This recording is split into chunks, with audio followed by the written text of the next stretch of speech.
দোষ গুড়ার দর তো দেখতে আসলাম, এই শরবত একসময় 4-5 গ্লাস খাতে পারতাম। গাল গল্প দিয়ে আর জায়গা পাইস না, তাই না? তুই 4 গিলাস, তুই 2 গিলাসও খাতে পারবি না। তাই না? তোর বিশ্বাস হচ্ছে না? তাহলে কিরাম পারো তুমি বাজি বান্ধো? এই শরবত নিয়ে আর কি বাজি বানবো? আইসি ঘোড়ার দর দেখতে, ঘোড়া নিয়ে বান্ধব? পাগল, ঘোড়ার একটা ভীষণ অভিজ্ঞতা আছে। আর আমার নানা ঘোড়া বসতো, আর আমার মামা আগে ঘোড়া ছিল, এখন না পানির দোকান দেয়। সুবা না দিয়ে জায়গায় চলো, দেখা যাবে না। রাজু চল। আরে ভাই হ্যাঁ চলেন। তালিবক্কার এখানে কি বাজি ধরবি? কেন বন্ধু, আমার মোটর সাইকেল। ঠিক আছে, তোর মোটরসাইকেল বাজি আর আমার 1 লাখ টাকা বাজি।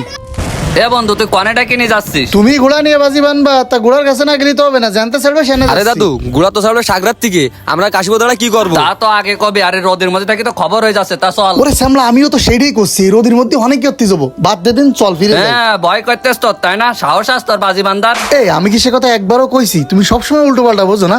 চল, যত গরমই হোক চল। কত তেলানি হয়েছে তোমার আজকে দেখবো। চল, এই ঘোড়ার বিষয়ে আমার অনেক অভিজ্ঞতা আছে। হাট। হ্যাঁ চলো দেখা যাবে না তোমার কিরকম অভিজ্ঞতা। তা চল, তোরা আমার অভিজ্ঞতা সম্পর্কে দেখাবানে।